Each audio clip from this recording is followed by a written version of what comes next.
Este podcast é recomendado apenas para maiores de 18 anos. Sexo Explícito. O podcast para você gozar a vida.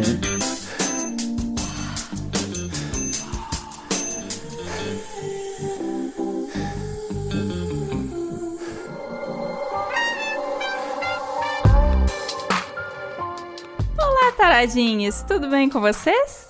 Aqui quem fala é Priscila Armani e este é o Sexo Explícito, um podcast que acredita que uma vivência sexual saudável é parte essencial de uma vida com qualidade. Eu estou bem feliz em entregar este episódio hoje para vocês, porque num determinado momento eu achei que eu não fosse conseguir produzir e publicar este episódio. Quando eu pedi nas redes sociais do podcast a participação e depoimento de pessoas com mais de 60 anos, porque eu estava com muita dificuldade de encontrar uma pessoa, pelo menos 2 perfis me ridicularizaram. Isso me mostrou que o assunto é um tabu muito maior do que eu imaginava. Só que, para mim, sexo é saúde e saúde é coisa séria. Então, é com muito prazer que hoje eu trago 2 depoimentos para vocês. Primeiro, eu conversei com a psicóloga e especialista em sexualidade humana Gabriela Pavani Daltro, do portal Sexo Sem Dúvida, sobre alterações na libido que podem acontecer após os 60 anos. E eu conversei também com a Nila, que tem 65 anos e muito gentilmente deu um depoimento sobre as suas vivências pessoais. Eu quero agradecer a Nila imensamente, porque se não fosse ela compartilhar as vivências dela com a gente, este episódio não teria saído. Aqui no podcast a gente prioriza sempre que possível as vivências pessoais, juntamente com a opinião dos especialistas. Este episódio acontece em celebração ao Dia do Idoso, comemorado no dia 1º de outubro por causa do Estatuto do Idoso, que se tornou vigente a partir de 1º de outubro de 2003. Em seu artigo 10º, o Estatuto do Idoso diz: é obrigação do Estado e da sociedade assegurar à pessoa idosa a liberdade, o respeito e a dignidade como pessoa humana e sujeito de direitos civis, políticos, individuais e sociais, garantidos na Constituição e nas leis.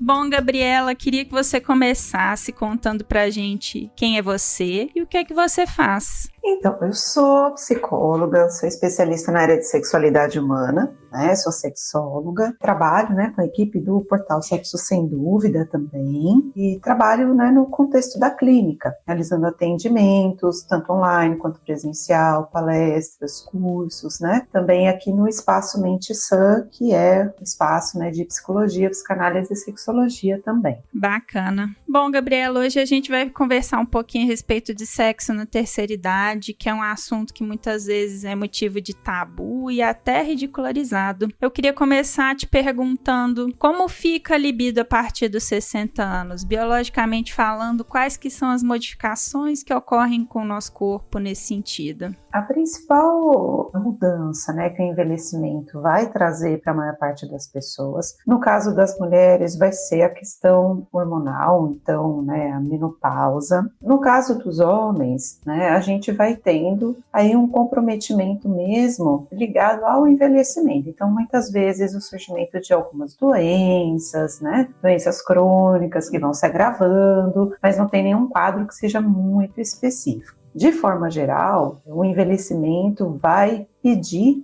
né, das pessoas uma adaptação ao seu novo estado físico. E lembrando que é um processo, né? Às vezes a pessoa fala assim, mas eu tenho 50 anos, né? Tô velho. Não sei, né? Você se sente velho, né? Tô com 80, como que é isso? Então, é lembrar que o envelhecimento ele é um processo. No caso das mulheres, fisicamente, claro, a gente vai marcar pela menopausa, mas ele é um processo ao longo do tempo que vai trazendo aí algumas mudanças para o corpo. Então a gente não tem nenhum acontecimento que a gente possa dizer assim, a libido vai sofrer uma modificação por causa disso e disso e disso. No caso dos homens, não temos. Assim, para ficar mais claro, no caso do envelhecimento, é muito diferente da gente falar, por exemplo, de adolescência. A adolescência é marcada por um período em que você tem a liberação de vários hormônios, dos hormônios sexuais, que vão configurar uma série de mudanças muito estereotipadas e claras para as pessoas. No caso do envelhecimento, a gente não tem esse processo. Os homens podem ter sim um processo que a gente chama de andropausa, mas a andropausa nos homens, a perda de hormônios, como a testosterona, por exemplo, ela é um transtorno, ela é um quadro considerado doença, que tem tratamento,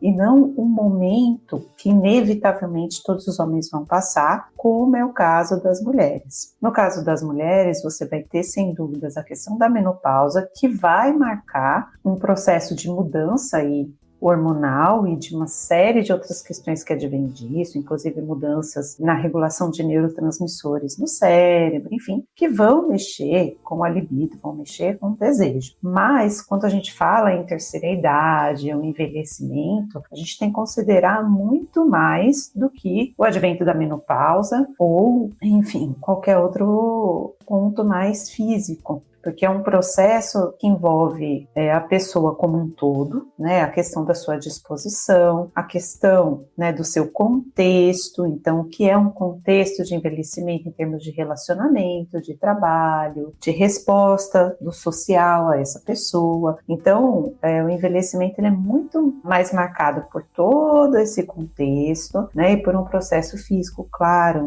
de prestar atenção aí, mais no corpo, nas suas limitações, em poder se cuidar mais nesse aspecto, mas não é unicamente marcado por uma mudança hormonal. No caso das mulheres, a menopausa, a pré-menopausa, a menopausa precoce, pode acontecer quando a mulher tem 42, 43 anos, por exemplo, e a gente vai dizer que uma pessoa na terceira idade, não. Então, a questão do envelhecimento é muito maior, é um processo mais longo do que simplesmente dizer, a gente tem aqui uma mudança hormonal que caracteriza isso, e daqui para trás era a juventude, e daqui para frente a velhice, percebem? É um pouco mais, numa escala de cinza do que preto e branco. Agora, claro que, no caso das mulheres, o momento da menopausa e todo o processo que antecede a menopausa, a pré-menopausa, vai trazer mudanças significativas, sim, que requerem uma adaptação, que requerem um modo de trabalhar na parte sexual diferente do que vinha sendo até então. Interessante. E então a gente pode dizer que esse conjunto de fatores que está em torno do envelhecimento, se esse conjunto causa algum tipo de modificação na libido, caso a pessoa sinta,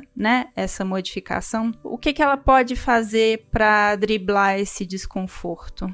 Olha, causa sim. Quando a gente está falando de libido, de desejo, a gente tem que pensar em dois fatores importantes. O primeiro é o corpo. A gente tem que ter um corpo que esteja minimamente saudável para o exercício da sexualidade. Então, sim, a gente tem que ter uma certa faixa de hormônios aí, ok. A gente tem que ter uma certa disposição física. Vamos lembrar que sexo e sexualidade, relação sexual tem a ver com ter disposição, é uma atividade física. Então, você tem que ter uma musculatura, que esteja minimamente em condições de ter uma relação. Você precisa ter uma série de fatores de saúde. Agora, você também tem que ter uma cabeça boa. Ou seja, você tem que ser uma pessoa que tenha tido também um histórico mais flexível em relação à sexualidade, ou seja, entender que com o tempo a sua disposição pode mudar, que você talvez tenha que mudar algumas estratégias. É preciso observar como cada um olha para o sexo e para a sexualidade, então como que cada um vai encarar essas mudanças físicas, se isso vai dificultar o desempenho. Então, para muitos homens, vem a questão aí da disfunção erétil ou de uma dificuldade maior em se excitar, e aí tem que mudar o jeito de estimular. Só que tudo isso pode causar, basicamente, principalmente, uma questão de autoestima, uma perda da confiança, um aumento da insegurança, uma cobrança muito maior no processo de envelhecimento da imagem corporal, da estética, e tudo isso pode colocar a libido lá embaixo muito mais, às vezes, do que um fator hormonal ou até mesmo um fator de saúde. Na parte sexual, a gente tem que entender que a cabeça, né, a mente, o cérebro, enfim, é preponderante. A gente tem que ter um corpo. Claro, a gente vive num corpo que tem que estar minimamente preparado, né, equilibrado, porém, você pode ter o corpo belezinha e ótimo, mas se a cabeça não estiver preparada para encarar os desafios do envelhecimento, fica muito difícil ter libido. Interessante porque você falando isso, e eu tô aqui refletindo, né? Como a gente tá numa sociedade muito machista, falocêntrica, a gente vê muitas, entre aspas, alternativas para homens héteros e cis continuarem sexualmente ativos quando vão ficando mais velhos, né? Como próteses, remédios, não tem uma preocupação tão grande com a cabeça. E aí eu fiquei pensando se isso não acontece porque tem uma cobrança por desempenho, né, social.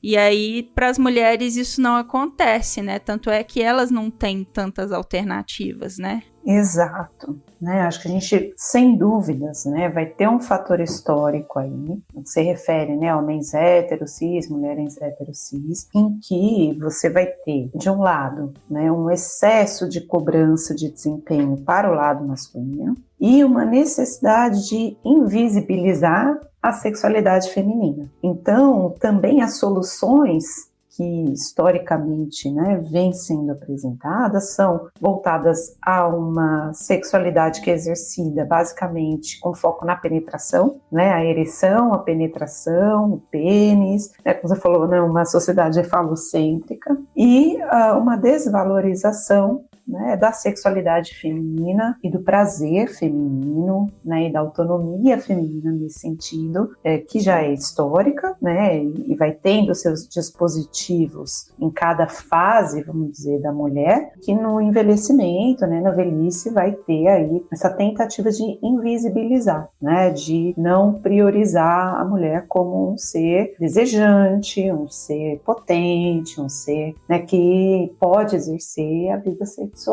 estando mais velha, enfim. Então, sem dúvidas, existe esse viés, né, como existem várias outras questões de sexualidade. Um outro ponto também que tem, né, esse viés e essa questão, sem dúvidas, é na questão, né, do anticoncepcional. Então, como que é muito mais um foco, né, na proteção, no anticoncepcional feminino, por exemplo, né, claro que é fundamental saber a importância do anticoncepcional, etc. Mas o quanto não se investe, por exemplo, né, em pesquisas no anticoncepcional masculino, o quanto isso é bem menos estimulado. E então, quando você fala em desempenho, em vida sexual, em prazer, né, o foco no pênis, principalmente, né, vai ser muito maior, por questões que a gente sabe, históricas, né, do machismo, etc, né. Com certeza. Bom, e uma coisa que a gente não pode deixar de falar quando a gente fala de vida sexual ativa é das infecções sexualmente transmissíveis, né, porque as pessoas que estão nessa faixa etária mais velha, muitas vezes não pensam tanto no sexo seguro,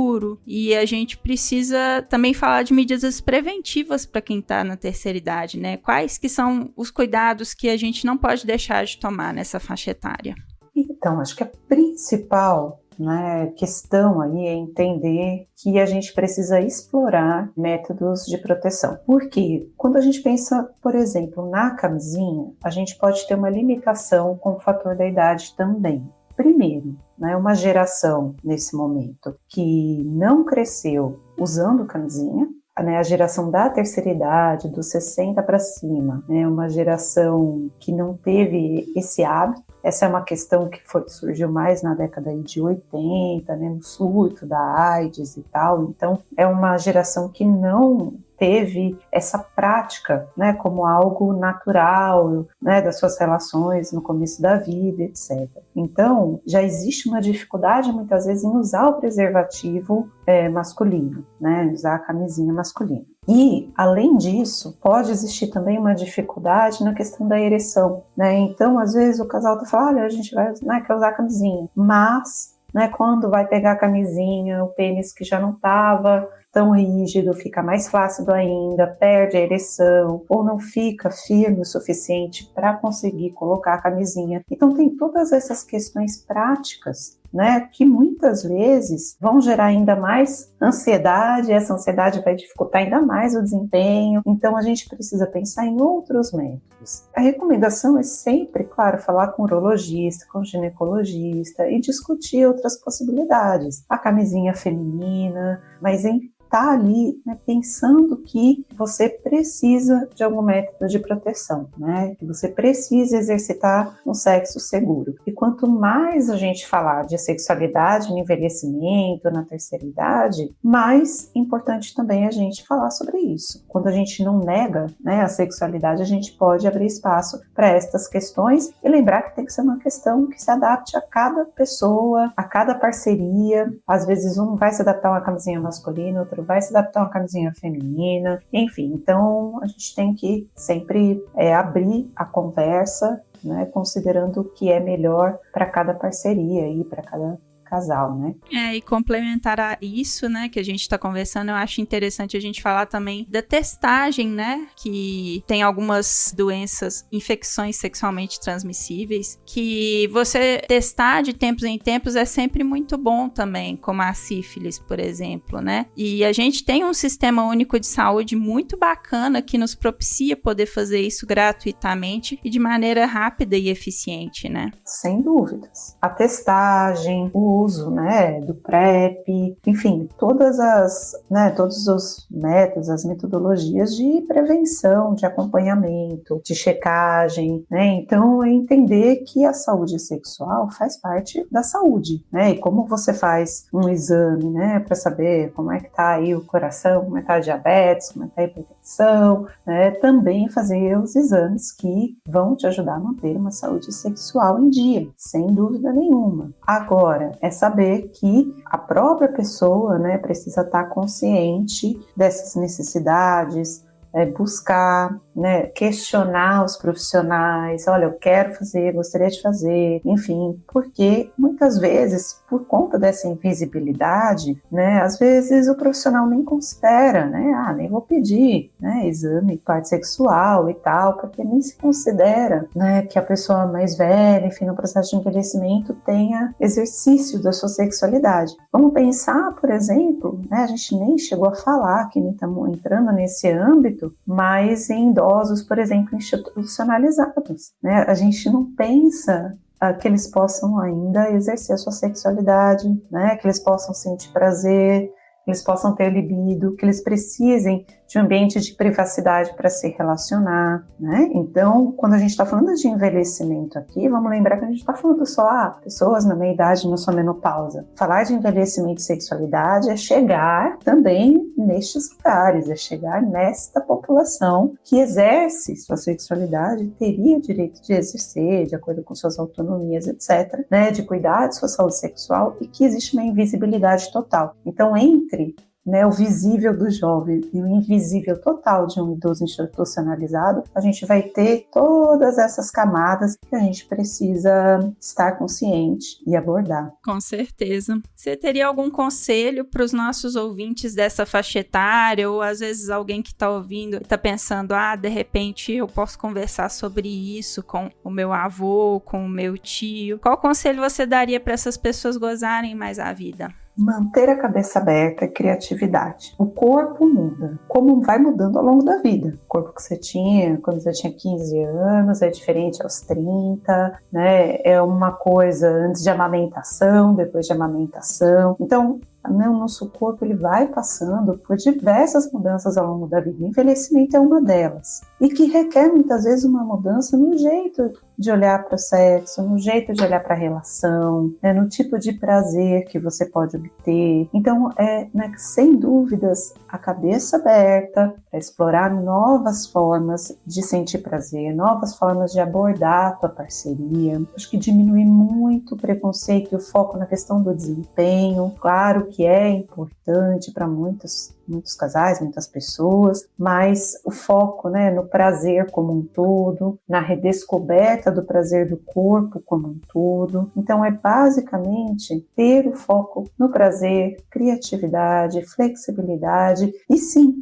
poder conversar sobre isso. A gente, né, que trabalha com terapia no foco da sexualidade, nós recebemos muitas pessoas no seu processo de envelhecimento, muitos casais precisando encontrar uma nova sintonia, desenvolver novas estratégias, pessoas que, né, após longos casamentos estão solteiras novamente e querem encontrar parceria e querem exercer sua sexualidade, pessoas que vêm trabalhando outras questões, né, como, por exemplo, descobrir, né, sua orientação sexual após uma certa idade e ter que lidar com isso. Então, a sexualidade ela vai abranger, né, nessa faixa etária várias questões diferentes, além do prazer do desempenho. Então, ter a cabeça aberta, se permitir buscar ajuda, se permitir, por exemplo, né, fazer uma sessão de tirar dúvidas, uma orientação, perguntar para o urologista, questionar o ginecologista, né, tudo isso é fundamental, tá? Ser curioso. Acho que talvez, né, curiosidade seria a palavra que encerra todas essas questões. Fundamental. Bom, Gabriela, deixa seus contatos e suas redes sociais para quem quiser continuar batendo esse bate-papo contigo. Com certeza. Olha, você pode me encontrar no Sexo Sem Dúvida. O Sexo Sem Dúvida é o maior portal de saúde sexual do Brasil. Lá você vai achar muita informação, né, de forma gratuita. Tem um blog fantástico, todos os profissionais que colaboram com o site. E tem lá, né, a equipe, né, que é uma equipe especializada na área da sexualidade. Você também pode acessar o meu Instagram de trabalho também, que é o espaço.mensan. Lá você também vai encontrar outras informações e outras abordagens, enfim, né? Você nos encontra aí nesse canal. Fantástico, quero te agradecer muito, Gabriela, por ter conversado com a gente, tirado esse tempinho para tirar algumas dúvidas. Perfeito, né? Eu que agradeço, acho que esse é um espaço maravilhoso, né? Fiquei muito feliz, né, de ter sido convidada e para um tema tão importante. Te agradeço muito, bacana demais. Você sabia que você pode contribuir com o podcast Sexo Explícito? Não? Então eu vou te explicar. Contribuindo com R$10, você tem direito a participar de nosso grupo exclusivo no Telegram, além de concorrer a sorteio de brinquedos eróticos a cada 3 meses e assistir com exclusividade e ao vivo a entrevistas sobre educação sexual, saúde e sexualidade. Então, o que você está esperando? apoia.se/Sexo Explícito Podcast. Espero você!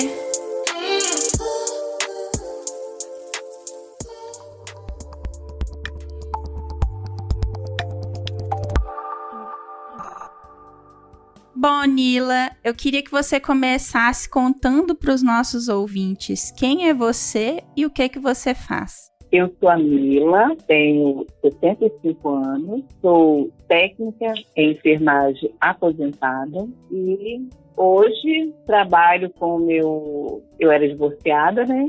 Aí arranjei um companheiro há 4 anos e ele é 22 anos mais novo do que eu. E estamos bem, nos 4 anos, estamos muito bem, a gente se dá bem tudo. Aí juntos nós resolvemos abrir uma firma. Ele já trabalhava com granitos, né? E eu aposentei da parte de enfermagem e estou nessa firma com ele de granitos, onde fazemos bancadas, pias, lavatórios, várias coisas. Bacana. Bom, Nila, queria começar te perguntando o seguinte: quando você era mais nova, você teve acesso à educação sexual? Não, nunca tive. Quando eu era mais nova, assim, quando eu me casei muito jovem, né? Casei com 18 anos. Eu tive meu primeiro filho com 18 anos, mas até então eu só vim conhecer várias coisas quando eu entrei para a área de enfermagem, né? E quando eu estudei, né, nessa parte aí, na prática, fui aprendendo muitas coisas na prática. Mas eu não tive uma educação, porque primeiro que quando, na minha época, né, a minha mãe, ela nem conversava esses assuntos, os pais da gente não conversavam nem perto, né? estivesse conversando sobre sexo, sobre gestação, qualquer tipo de coisa, eles mandavam a gente sair de perto, ir para lá, vai, vem cá, menina, criança, que aqui não pertence a vocês não, conversa de adulto, eles falavam isso. E eu fui crescendo assim, né? Fui estudando e fui eu mesma adquirindo os meus conhecimentos, por mim, na prática. Bom, na prática, né, como você e muitas outras pessoas também aprenderam, né, que educação sexual acho que até hoje não é algo assim tão acessível para muitas pessoas. E você tem lembranças de como que foi a sua primeira vez? Casei, né, mas quando eu casei grávida. Então antes, foi na casa do meu namorado, né, e foi muito ruim, porque demorou uma semana para me conseguir perder minha virgindade. Porque tinha medo, né? Não sabia e tal. E ele era mais experiente, mas também não sabia. Só falava que era assim mesmo e tal. E foi assim. Não tive instrução de ninguém, né? Como seria a minha primeira vez. E foi com ele que já era bem experiente, que é o pai de Leci. Aí eu não tenho boas lembranças, porque não achei bom, não. Aí eu acho que depois de um mês e pouco, foi que eu engravidei, depois de um mês. Sabe? E fazendo um retrospecto, né, lá de quando foi a sua primeira vez até hoje, você sentiu que a sua libido mudou com o tempo? Você sentiu que ela aumentou, diminuiu? Eu senti que ela aumentou, porque enquanto eu fui casada, né, aí depois que eu me separei, né? Mesmo assim eu não sei porque ele não era muito carinhoso e não sentia muita vontade, assim. Ia para satisfazer mais a vontade dele do que a minha, porque ele começou a trabalhar 15 dias fora, né, na Petrobras. Aí ficava para lá e eu não sentia vontade nesses 15 dias. Quando ele chegava, aí sim, ele me tocava e eu sentia, né? Mas, na verdade, eu acredito que prazer mesmo eu vim sentir depois, tipo assim, na menopausa, você acredita nisso? E a maioria das pessoas que me falam, e o que eu já li também, fala que na menopausa a mulher vai perdendo mais. O meu foi o contrário. E até hoje eu sou uma pessoa que sinto mesmo desejo sexual. Não sou aquela que, tá com uma dorzinha de cabeça, um negocinho, aquilo já acaba. Eu não consigo deixar a dor de cabeça de lado e vou satisfazer o meu desejo. Bom, então, pelo que você está dizendo, teve uma evolução na sua vida sexual, né? De lá para cá, você sentiu que melhorou. Melhorou bastante. Então, eu acho que a vida sexual, a libido, está muito ligada à nossa vida mesmo, né? A forma como a gente vivencia as coisas. Então, a gente pode dizer que as mudanças pelas quais você passou também influenciaram as suas mudanças na vida sexual? Qual que foi a principal mudança para você? Acredito que sim. E no meu primeiro casamento, né? No meu casamento, eu acredito que foi, tipo assim, eu não tive um bom desempenho, né? Porque ele não era carinhoso. E no dia a dia, quando eu comecei a trabalhar e comecei histórias eu nunca fui muito de me abrir, não. Foi meio difícil até eu aceitar isso aqui, porque eu sou uma pessoa meio fechada. Mas, assim, em questão das minhas filhas, né, são diferentes. Não consigo falar para elas isso, mas consigo fazer elas entenderem muita coisa. Mas eu acredito que isso teve a ver com o meu casamento, decepções que eu tive, com tudo. É tanto que eu fiquei um bom tempo, né, quando eu me separei, sem ter outra pessoa, e depois tive, porque a Gisla, ela é do meu segundo casamento. Aí eu tive um modelo com o pai dela, aí já foi diferente do meu primeiro. E ele era uma pessoa mais atenciosa, mas eu não conseguia gostar. Sentir aquele amor por ele. Eu acho que tem muito a ver você se dar bem com uma pessoa. Bom, pelo menos para mim funciona assim. Eu acho que o sexo está ligado ali a você gostar, você amar aquela pessoa, você querer ficar junto, sentir, né, um beijo, um abraço. Ele também era mais novo do que eu. Ele é mais novo do que eu. Só que eu não conseguia gostar, eu não conseguia, assim, é até chato falar isso, né? Mas gostar do beijo, do carinho.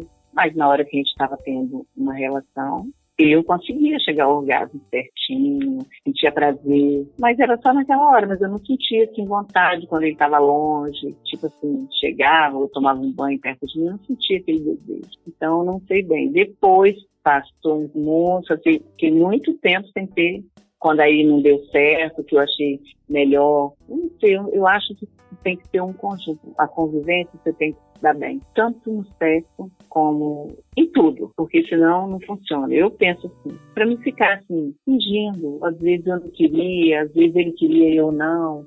Aí então eu acho isso muito chato. Aí acabou eu terminando com ele. Aí fiquei um tempo, né? E também ele era inexperiente também. Não era uma pessoa tão experiente pra gente poder estar trocando figurinha, né? Mas passou um tempo, muito tempo, né? Aí eu resolvi, eu falei, mas aí eu senti a vontade. Comecei dali, quando eu terminei com ele, aí comecei a sentir vontade, né? Até me masturbar, porque eu sentia vontade, me tocava, comecei a me tocar mais, porque não era muito de ficar me tocando. E consegui ficar, porque eu já estava tão acostumada a ficar sem, né? Porque o primeiro ficava 15 dias fora, e depois o outro eu ficava evitando. Aí eu passei a eu mesmo resolver meu problema, né? Que era me tocar e tal. Até que encontrei essa pessoa que estou hoje, que a gente, assim, no primeiro dia que a gente se viu, ele estava separando também de uma situação, e eu já estava há muito tempo, e a gente começou a conversar, demoramos um bom tempo para poder saber se realmente era aquilo que a gente queria, que eu queria, ele queria, desde o primeiro, mas eu queria saber, que eu falei para ele que eu não sabia se era que eu queria ficar ou não. Aí ficamos um bom tempo só conversando, sabendo um da vida do outro, como era, que o outro não gostava, que o outro não gostava. Aí até que a gente resolveu a ficar junto. Aí ficamos, né? Tivemos a nossa primeira transa e de lá para cá eu senti, longe dele eu sentia vontade, ele também sentia. A gente acabou menos de um mês e pouco, a gente acabou 2 meses.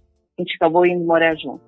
E eu também, meus filhos já casados, não tinha mais aquela coisa, preocupação de ter um companheiro dentro de casa com os filhos e tudo. É o que eu não queria, né? Eu acho que isso tudo ajudou. Ele também sozinho e eu também. E a gente começou a ver e começamos a descobrir coisas, nós dois juntos. Até hoje estamos aí nessa vida. Ele fala, eu não te troco por 2 de 20, porque você é uma mulher que satisfaz mesmo. Bobo quem te perdeu, ele fala assim, sempre comigo, né? E a gente se dá muito bem. E às vezes ele fala assim, você tem fogo para mais neto. Que sensacional. Verdade, eu com 60, ele fala assim, quando a gente tá junto, aí ele fala assim, olha, você não tem 65 anos, porque eu não vejo você, nem no seu jeito de agir, nem no seu jeito, seu comportamento, e muito menos na cama, ele fala. Na cama você dá de 10 a 0 em qualquer menininha de 20, 25 anos. Aí é muito bom a gente ouvir isso, né? E eu continuo aí. Sensacional. Bom, e quando você conversa com as suas amigas da mesma faixa etária que você, quais as principais reclamações que elas fazem na área sexual? Tem muito, não, tipo assim, tem várias, né? Eu tenho, que a gente conversa desses assuntos às vezes, né? Aí elas comentam comigo que não sente mais vontade, desde que entrou na menopausa, depois nunca mais sentiu. Aí eu falo, gente, então eu não passei por essa fase de menopausa, porque eu não senti o meu fogo em vez de o fogo, né, que a gente fala assim, o meu desejo sexual, ele aumentou em vez de diminuir. Ou será que eu não passei essa fase, que eu não senti aquele calorão, aquela coisa toda, eu não sentia. Elas falam, não, eu não consigo. Existe o ressecamento, né, na vagina, né, quando a pessoa tem uma certa idade.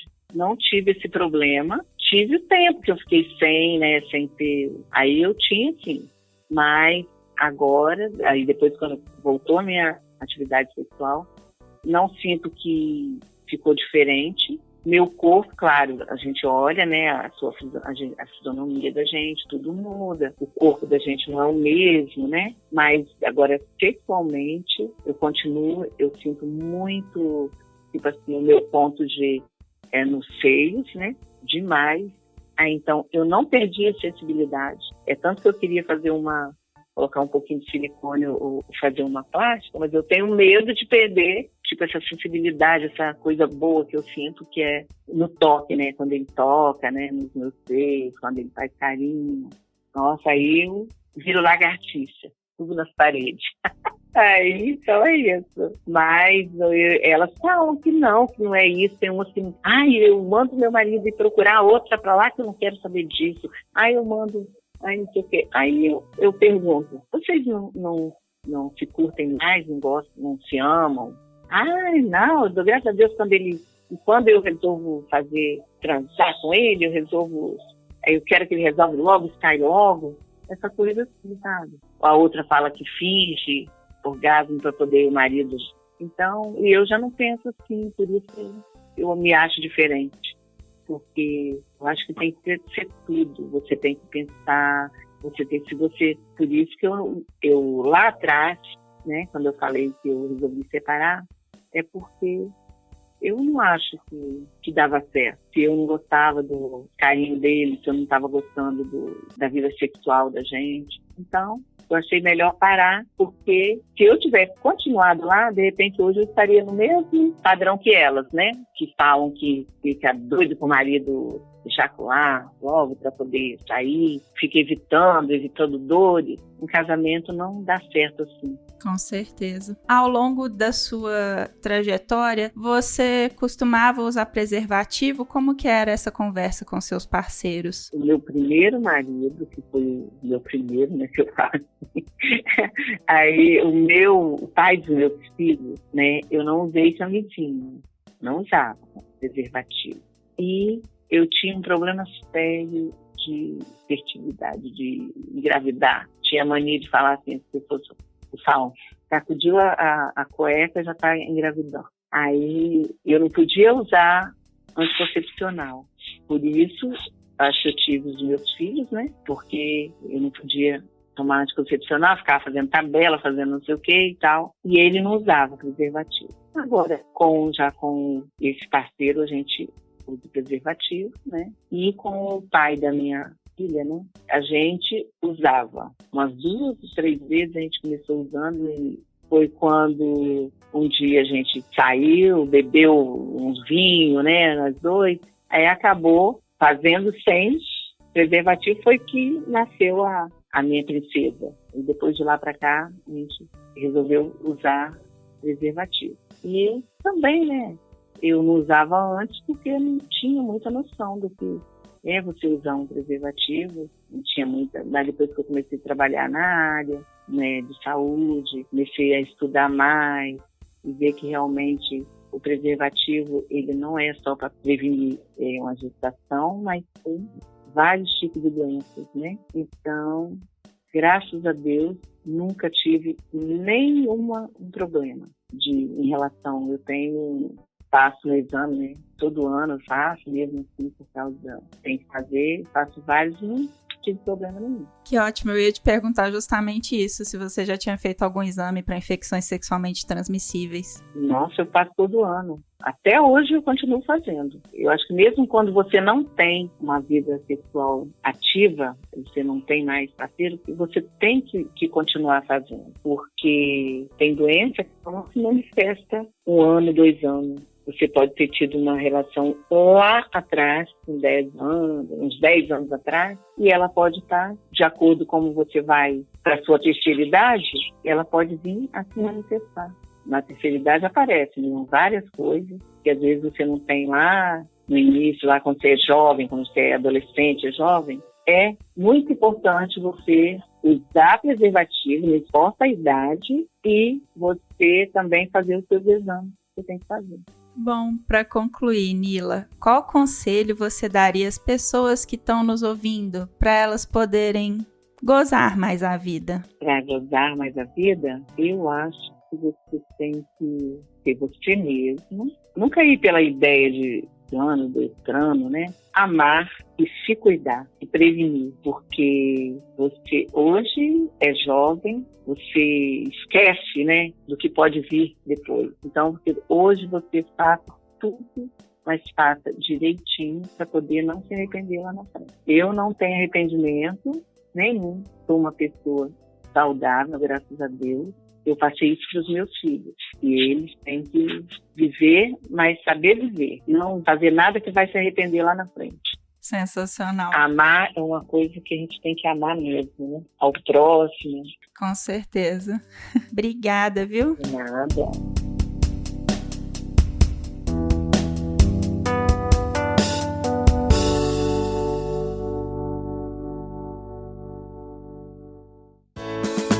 Se toca.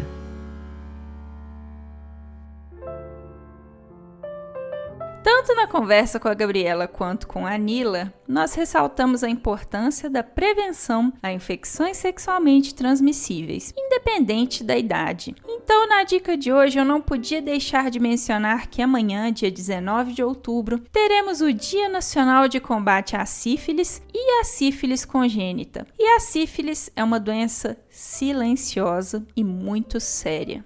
Causada pela bactéria Treponema pallidum, a sífilis tem como principal via de transmissão o contato sexual. Também pode ser transmitida para o feto durante o período de gestação, se a pessoa tiver sífilis não tratada. E também pode ser transmitida por transfusão de sangue contaminado. Não sei se você sabe, mas a sífilis pode ter 2 estágios de latência, nos quais ela não manifesta nenhum sintoma. O primeiro deles é com menos de 2 anos e o segundo é com mais de 2 anos. Ou seja, a pessoa pode ficar até 40 anos sem manifestar nenhum sintoma. Daí a importância não só de usar a camisinha masculina e feminina, mas também de se testar. A sífilis é uma doença que tem tratamento e a partir do momento que você sabe que tem, você pode agir e evitar a evolução da doença. Por isso é tão importante ir ao posto de saúde mais próximo e fazer o teste, que é rápido, gratuito e confidencial. O não tratamento da sífilis pode levar a várias outras doenças e complicações, inclusive a morte. O tratamento da sífilis pode ser feito 100% pelo Sistema Único de Saúde, com uso de antibióticos e acompanhamento médico com exames clínicos e laboratoriais. É um tratamento demorado, mas que jamais pode ser abandonado. É importante observar que muitas vezes a pessoa tem feridas, manchas no corpo, febre e mal-estar, e quando começa o tratamento melhora. E aí abandona, achando que está curado, mas isso não é verdade. Só exames e o seu médico podem garantir a sua cura. Por isso, teste, trate e cure. Não deixe a sua saúde para depois. Sífilis, não.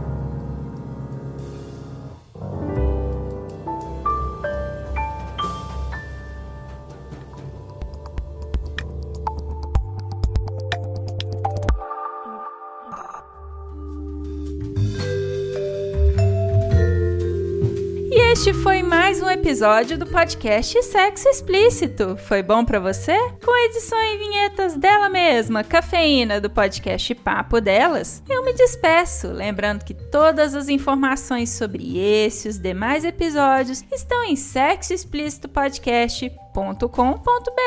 Nosso site é o melhor lugar para você ouvir o nosso podcast. Aproveitando para lembrar a vocês que o nosso PicPay será encerrado no final do ano. Se você é nosso contribuinte, aguarde que eu entrarei em contato com você. Este episódio jamais seria possível sem os meus contribuintes do mês de outubro, pelo PicPay e pelo Apoia-se. Mariana Foster, Magno Leno, Sérgio Garcia, Beatriz Fugi, Adriele Oliveira, Tâmara Lolégio, Leonardo Barbosa, Dri Cabanelas, Tabata Lima, Cleide Fernandes, Rogério Oliveira, Milren Bonato, Gustavo Neto, Guilherme Fioroto, Ryan Carlos, Souza de Lucas, José Victor de Macedo e Edgar Egawa. Obrigada demais por apoiarem Mulheres Podcasters. Estamos no Instagram no @Sexo Explícito Podcast e você também pode me ouvir em qualquer agregador de podcast de sua preferência, além de Deezer,